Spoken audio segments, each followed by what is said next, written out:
This is the Action Movie Guys podcast, bringing you action movie reviews from across the decades, plus box office numbers and insight like never before.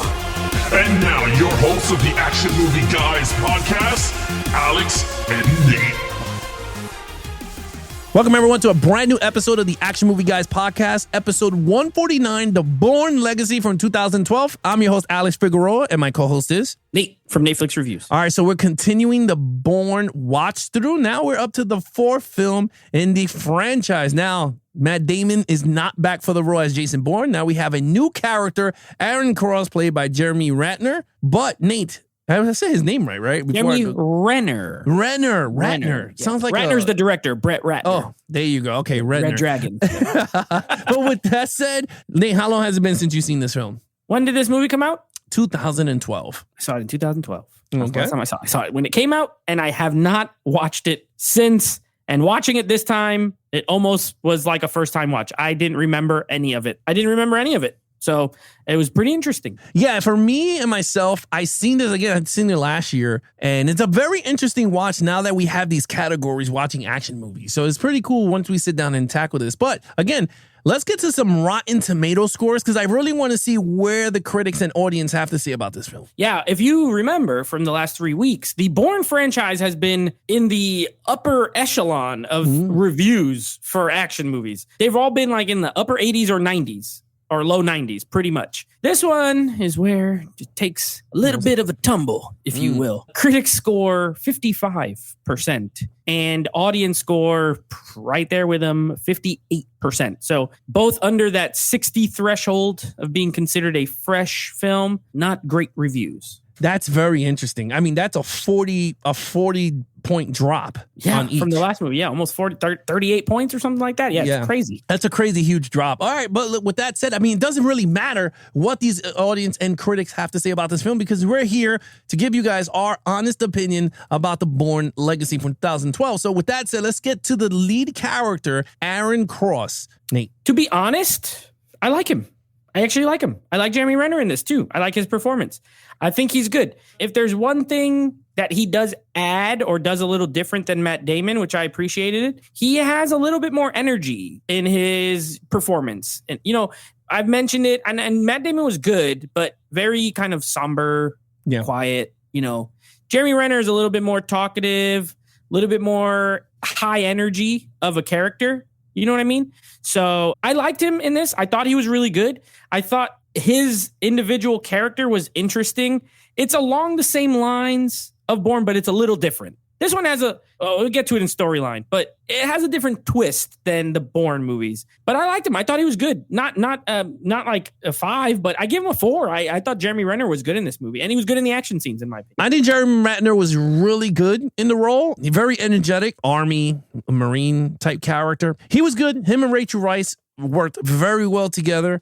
I thought they would complemented each other. Him and the villains worked well, but again, he didn't meet most of the villains. He only met one villain, which we'll talk about once we hit the villains and the action sequences. But other than that, I love the difference between him and Jason Bourne. I think that worked for me well is him and his surroundings, where Jason Bourne knew how to get away and escape from certain situations. Yeah. I liked how Aaron Cross's way of doing it. Like you see him in the woods, so you see him planning how to get out of stuff, where Jason Bourne was just like how you said it before, was that he was like a robot. And you saw that in those movies. And this one, Aaron Cross tackled it as a human. Like, how can I get away from X, Y, and Z? And I thought it worked very well. I give it a 4.5. Ooh. I actually enjoyed this character. And as a lead character, I wish we got more stories with him, to be really honest with you. Okay, so I gave it a 4.5. You gave it a 4.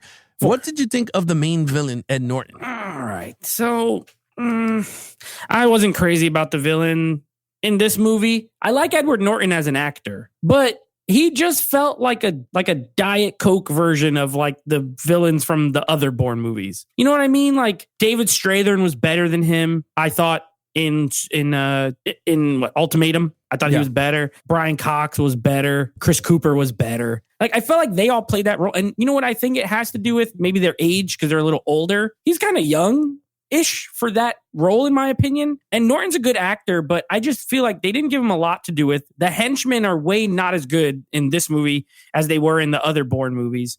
You know, the one at the end who's chasing him when they're in the Philippines, when they go to the Philippines, like, he's the only one that I thought had any sort of chance. And even him was constantly like way behind chasing him. You know what I mean? Yeah. Whereas you have like Carl Urban in the second one who's like neck and neck with him. You have, you know, Edgar Ramirez, even though it was brief, he has a drop on him. Like, he could have shot him, right? You know, when they were on the rooftop and everything. Like, the first movie, I just feel like Jason Bourne, the other villains were better. And I never loved any of them. I know you usually scored them a little higher than me. To me, this was a weak point of this movie. The only thing I liked about the Edward Norton character and him is that they had like the history together, and they showed some of their history as far as before this whole thing. But even then, it was pretty brief. You know, it's not like super fleshed out. I give it a 2.5. I didn't really care for anybody that much, but the actors are good enough where it was okay. So right in the middle, I guess, a 2.5 for me. You know, I'm just gonna be honest. I gave it a 2. To me, it was I agree with you. It's the weakest point. I felt like the characters was just a recopied of the other 3 movies. There was nothing different new in this movie. It was a guy in the office. It was nothing, absolutely nothing new. Ed Norton did not physically get in front of Aaron Cross. He did hire him for the role. I mean, you know, he hired to bring him into the program. Other than that, there was nothing new. The guy that he faced actually did not even face. He did not even go toe to toe with this guy. They just went at each other on a motorcycle. That's all they did. Yes. So for me, that is very weak. That is a very weak thing for me, and that's why I couldn't score high the villains. Normally I would, going, wow, this is pretty good, but honestly, each of these characters I already saw from the first 3 movies, so it was nothing added new. And then I kind of liked when I don't know if this fits in this situation. I hope it does, but I do like that it had other scenes with other villains from the other movies in the same timeline. Yeah. Yeah, this happens at the same time as parts from Ultimatum. Yeah, so it worked. I said, okay, that's pretty cool. But then they were just there as cameos, so they didn't do nothing for me. So honestly, I gave it a 2. You gave it a 2.5. Okay, action sequence. All right. So I know I texted you guys in the group when I was watching this movie. And I was like, man, this movie got a lot of talking. They're doing a lot of talking in this movie and not enough action. Now, I will say this. I enjoyed the action scene. There's 2 action scenes I enjoyed, but there's really only almost 2 action scenes in the whole movie. But I liked them. The one in the house, I liked it. When they're coming to get Rachel Weisz, I thought it was pretty suspenseful. I like that he just busts out a closet. Like, I don't even know how he got there. He just, boom, bumps out the closet. It was hilarious. If you think about it, it was really funny. But then the scene was good. Like, the actual him going to the basement. Like you said, I think the opening scenes where it shows him training out in like Alaska or wherever he is, it shows him, you know, how he prepares, how he does. Because Bourne, in Jason Bourne, we're just to assume he is this like killing machine, you know? He wakes up out of the water. You don't know who he is, and he could just do stuff. Here, at least they give you some training stuff. You could see he's preparing. You could see. So I like it when he goes in the basement and he uses his surroundings to like help him. I like all that stuff. So that was a fun scene. And I do like the Manila chase scene. I thought the motorcycle chase was pretty good. I thought it was pretty good. I did laugh very hard when Rachel Weisz kicks the guy off the bike and he goes like, he like flips in the air, but if you watch it back, when he lands, he just like stops. He just like lands on the floor. He doesn't roll. He just, so it was pretty funny, but it was cool. It was fun. Other than that, though, this is the longest Bourne movie, by the way, and it has the least amount of action. So that's a knock in the action department. It has to be. You know, you have the longest running time, the first one that's over 2 hours, and you have only 2 action scenes and a couple little fights, like when they're at the laboratory. He beats the guys up in the hallway really quick. In the beginning with Oscar Isaac, who I didn't even know was in this movie, when, you know, they blow up the house and he fights a wolf. So I give it a 3.5 because I do think it's pretty well executed. They did abandon the shaky cam because this is a different director, but they did not abandon the quick cuts. So this is still edited very quickly, but the camera's not shaking as much during the action scene. So it's a give and take. I give it a 3.5. I think it's the least good action of the movie so far. All right, so I agree.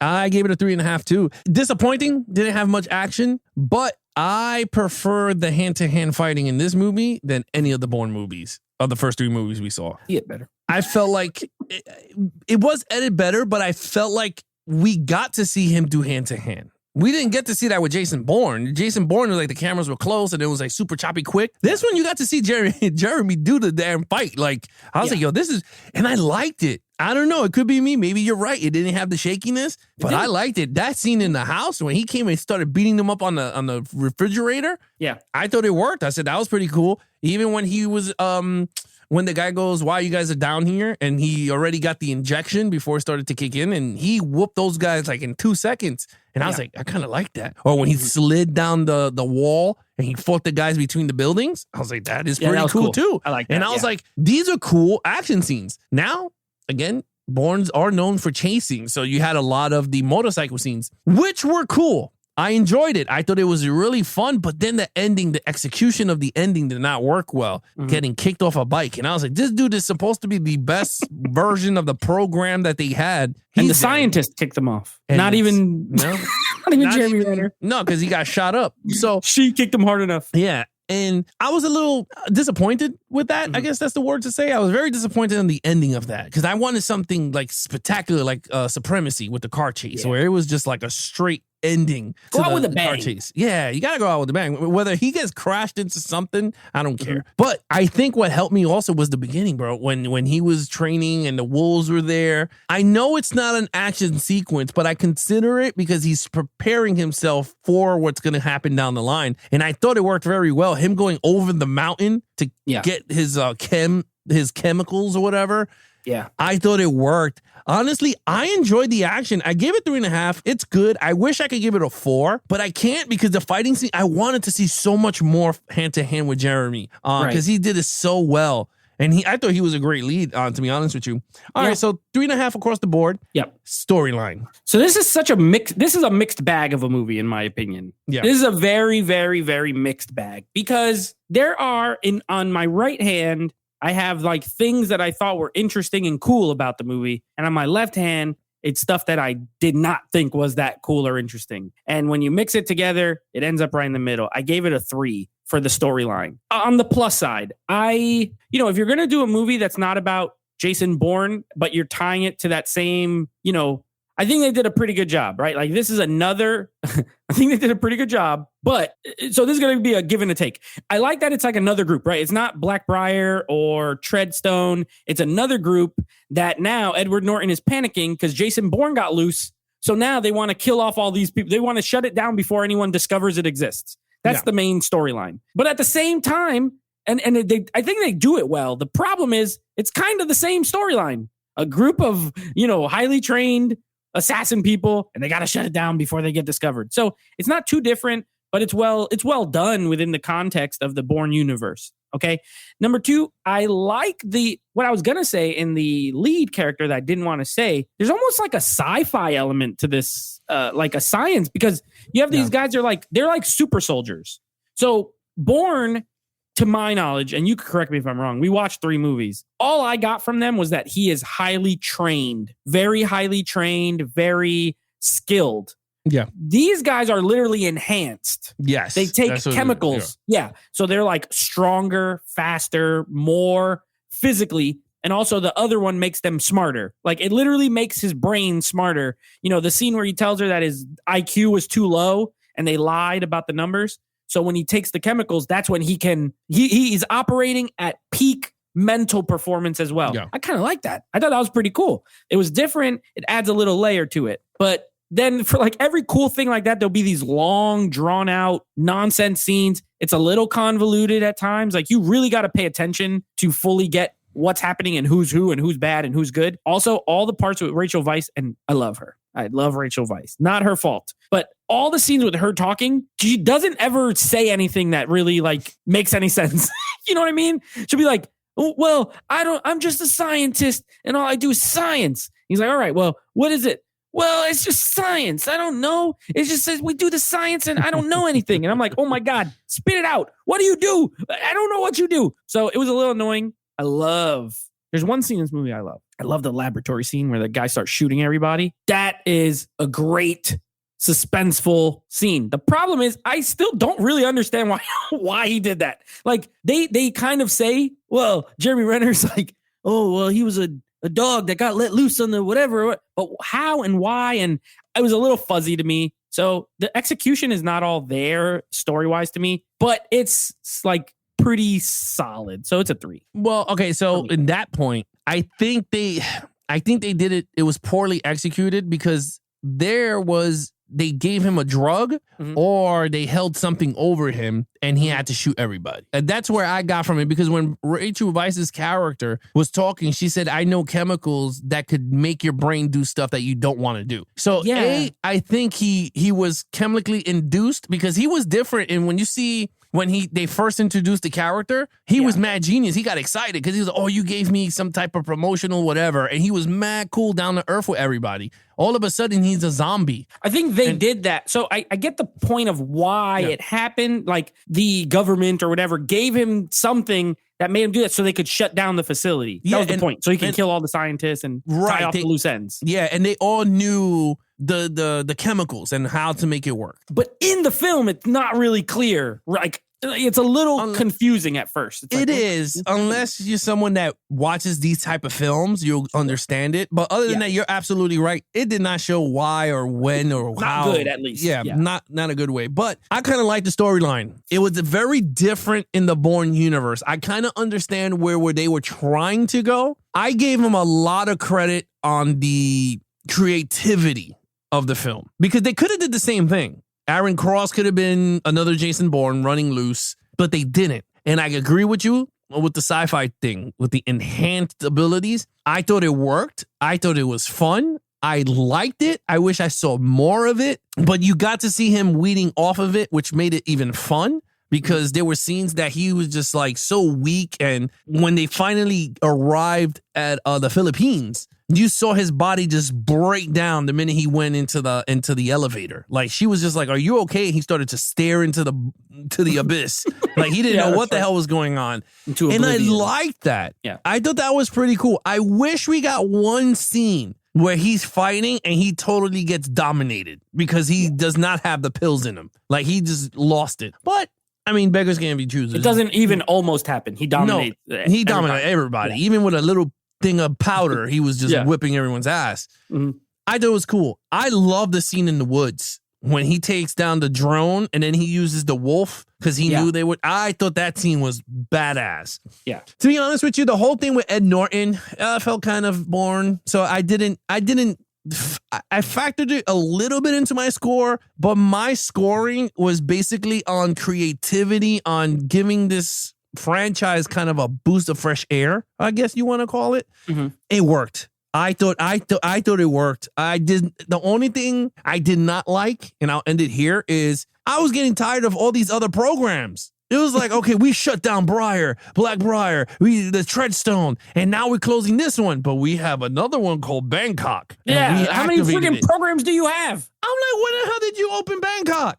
Like, I was like, what? I was like, it's like another movie. I was like, what is going on here? And that turned me off a bit, because I'm like, you guys just shut down this program and all of a sudden you just reactivated a brand new one. So with that said, I gave it a 3.5. I enjoyed it. So overall. Yeah, that's a great point. I'm glad you brought that up. This definitely has like a finale that's set up to keep going with these movies. Yeah. Because they were assuming we were not going to get another Matt Damon one, So they're like, well, we got to keep it open. Now, this movie did well financially. I know we don't really talk about box office anymore, but it made like $260-something million. Like, it did well. Not as well, I don't think, as the other ones, but not far off. It's just kind of, there's some boring parts in this movie. And if there's one thing that you cannot say about any of the other Bourne movies, is they're never boring. They move at an incredible pace. We've talked about it. With the scenes where they're just walking around offices and talking, with the way the music is done, it's fast paced. It's like fast paced talking. You know what I mean? And here, that's not the case. The score is not as good. James Newton Howard, who's a great composer, but this is a more kind of standard movie score. It's not a suspense thriller, fast paced action score the way the other Bourne movies are. And you could tell. And there's a lot more polish on this one that the other ones don't have. I think you mentioned it before, the green grass effect. I think it was missing a little bit, because with the shaky cam as a downside, he does a lot of other stuff really well with the kind of the tone and the feel of the movie. And this one is like in the world of Bourne, but doesn't feel like a Bourne because it's more polished, kind of shot more regular, no handheld. There's a few scenes, if you notice, where they try to do like these zoom ins where it kind of is supposed to look like, but it doesn't. It doesn't really look like the other Bourne movies.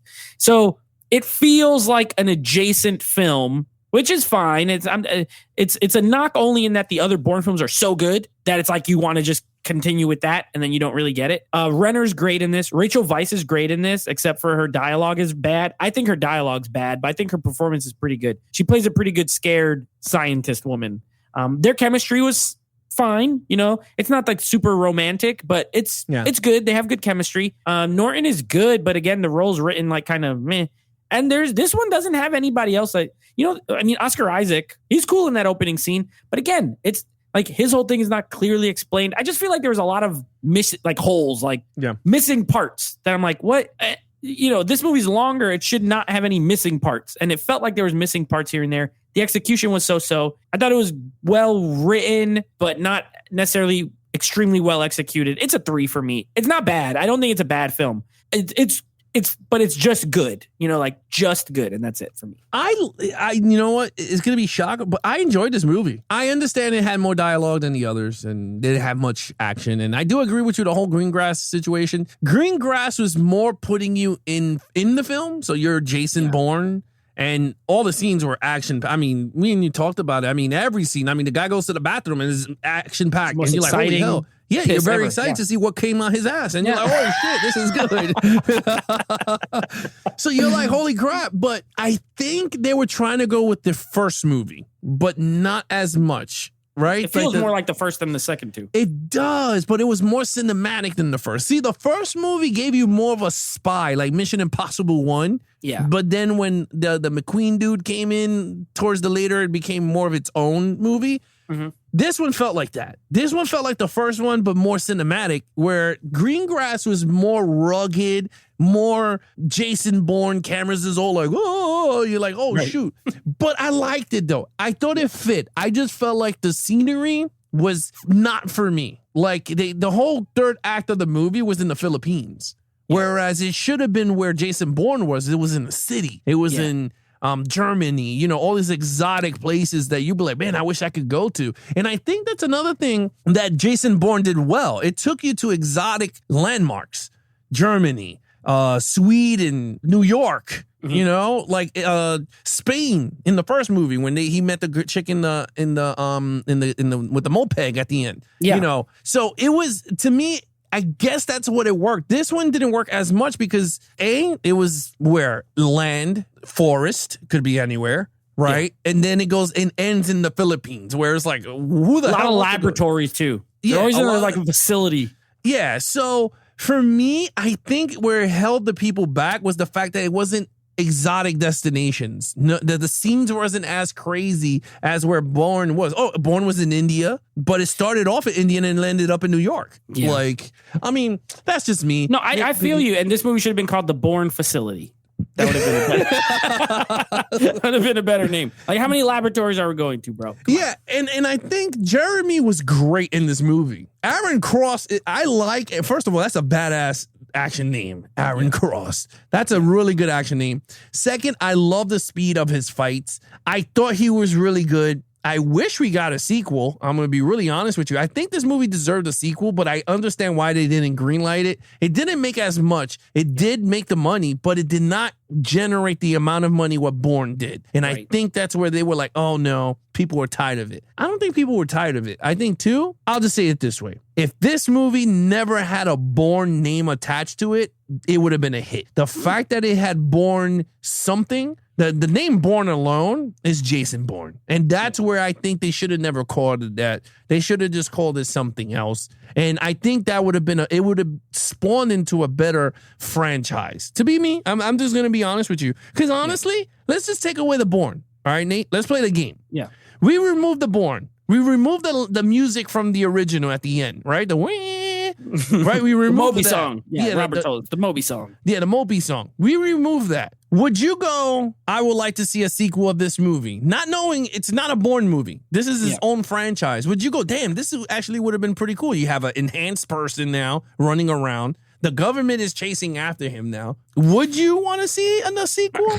I don't know, because you know what? Even if we detach the Bourne name, Yeah. I feel like at the time it came out, you might still recall Bourne and be like, this reminds me of the Bourne movies. Right, but let's just remove it though, right? Let's just take away. The Bourne movies don't exist. Let's say it never happened. Would you think this is a good pilot for a film? I think it's like a solid film. I don't know if I'd want sequels. I think it's like a good thriller, but that's it for me. So I don't know. I think, with what it did, and actually I agree. Well, I disagree in one regard. I think the Bourne name helped it. I don't know if it makes $260 million if it's a solo film, to be honest. I think the Bourne name did give it some clout and therefore makes it more interesting for a potential sequel, because now it's in that same universe. Yeah. So I don't know, but that's just, I don't know. But, it's good, but I don't know. But wouldn't you call it Bourne Blackbriar, the name of the program, and then it would have been Aaron Cross? I will and call then you it go, call it Blackbriar. You don't need to call it Bourne. Well, remember, the thing is called, what is it, like Outcome or something like that? The name of Project Outcome. They should have called it that. Project Outcome. Imagine if they called it Project Outcome, and when people went to see it at the theaters, it was surprise, a Bourne movie. Like the Bourne people show up. That would have been cool. I think so. I think that would have been cool. I think it could have worked, because then you could have spawned that into the Bangkok, whatever. Word of mouth might have been better if that was the case. Like, did you see this movie? It's like a secret Bourne movie, and then people didn't know. I think knowing then I'm flipped. I'd flip. If they called it something totally different, but it was the same movie, I think it might have spun off into like a second franchise. It could have. I would like to see a sequel. I'm not gonna lie. I would have enjoyed to see a sequel, because the character would have been more. I think it would have been more action packed, to be honest with you. But anyway, I gave it a 4. I enjoyed this movie. I thought it was good. The ending was kind of weak as hell, but I think it was an entertaining movie from through and through. I think the characters carried the movie. And honestly, we've seen 149 episodes of action films. This one is entertaining. I'm going to be honest with you. It's an entertaining film. Is it something that I go, hey, I want to see Bourne Legacy? Nah. But I enjoy watching it. It's not like I was bored or anything. It was fun. Do you feel like I don't? So my answer is no. But do you feel like if you're watching the Bourne movies, you have to watch this one? Because I sure don't. No. So you could just watch Bourne, the first 3, and then Jason Bourne, and you're fine. Yeah. That's the problem that hurts the movie. Yeah.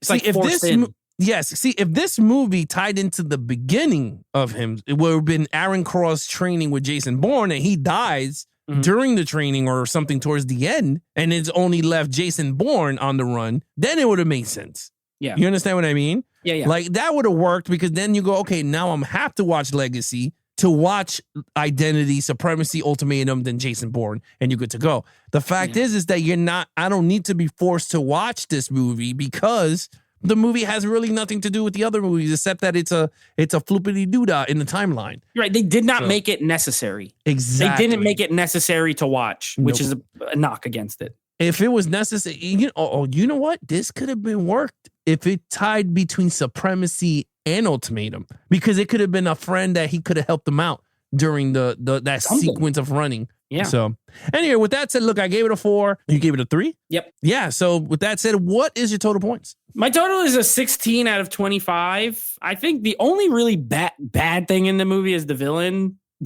category. I think everything else is good to really good. I think Jeremy Renner is really, really good, like I said. And there's things I like. I like the sci-fi kind of element with the chemicals and the enhancements. And I like super soldier crap where they're all enhanced and anything. Yeah. Captain America, freaking G.I. Joe, anything where they make Universal people where soldiers. where they're like super supreme soldiers. I usually kind of dig it. So I like that. It's good. We just said it's not necessary when watching the Bourne films, but it exists and we covered it and it's fine. It's okay. Look, for myself, I gave it a 17.5. I had fun with this movie as an action movie. Now, in part of the universe, we already said it. I don't think it's part of the universe. I know they added a few scenes to make it look like it is, but honestly, it is not. You don't need to watch the other 3 movies or 4 to watch this one. Is it a movie that you will pop on just to go, hey, I want to see Legacy? You could. It's a movie that you could. You really don't need to watch Jason Bourne to understand what happened in this movie. That's one thing. Did you feel like it was kind of shoehorned in when he was in the bed and he looks up and like Jason Bourne name is carved into it? Yes. It feels like it was added later. Like, Yeah. like it wasn't there. And they're like, Yeah. we need more Bourne stuff. Yeah, it was a lot of stuff that I felt like they just threw it there just to throw it there. Like when he's walking through the airport and it was like, we apprehended Jason Bourne and all this crap. And I was just like, what? Like, why would he care? cares? He doesn't know him. No, he don't. Like he never even crossed paths with him. And that's the thing. Like that was the whole point of this movie was he never came in contact with his other fellow mates. Meaning Oscar Isaac was a same operative as him and they never knew each other. They never even came close with each other. And they didn't even care about each other. So to me, it's just like, I wish that they were all part of a unit and they knew each other. Like, oh, I haven't seen you in God knows when. And then, you know, I need chems. And then he'll be like, why do you need chemicals? Like, or if they even did the little Bourne thing where they make the other operatives chase him. Like, that's who he has, like, other enhanced people fight him. But remember, they killed them all. They gave them all that yellow pill thing, and they all got nosebleeds and died. I didn't like that part. They should have chased him. Yeah. And they all kill each other. That would have been more interesting. Yeah, that would have been like a Look, a we John made a Wick. better movie in our head already. Yeah, that could have worked. But anyway, I gave it a 17 and a half. You gave it a 16 out of 16 out of a 25. Nate, what is coming up on the podcast? Okay, we got a super special. Well, it will be past by the time you hear this podcast if you're listening to it. So we did, or our next episode, if you're audio only, is our 150th big time episode. We're still in the 80s in the River of Time. We're at Top Gun. We're gonna enter the danger zone.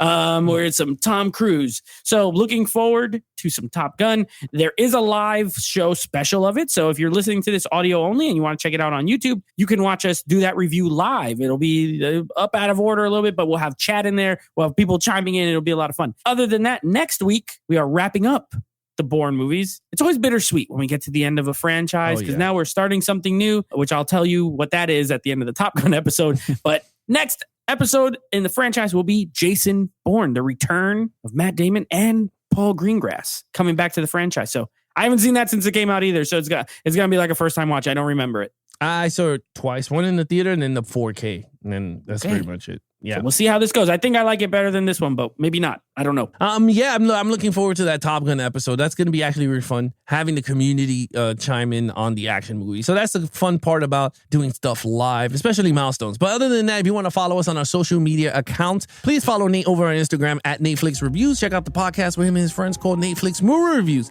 Anything action movie, guys, head over to youtube.com/geeks and Flicks. That is our new handle on YouTube, of course, or you could take us on the go with Action Movie Guys podcast. You could hit up Apple Podcast, Stitcher, Spotify, TuneIn Radio, search, hit that search bar, hit Action Movie Guys, subscribe, leave some ratings there. Other than that, we have our social media account for Geeks and Flicks over on Instagram and Twitter at Geeks and Flicks. Other than that, I'm your host, Alex Figueroa. My co-host is Nate from NateFlix Reviews. Be awesome to each other and geek out.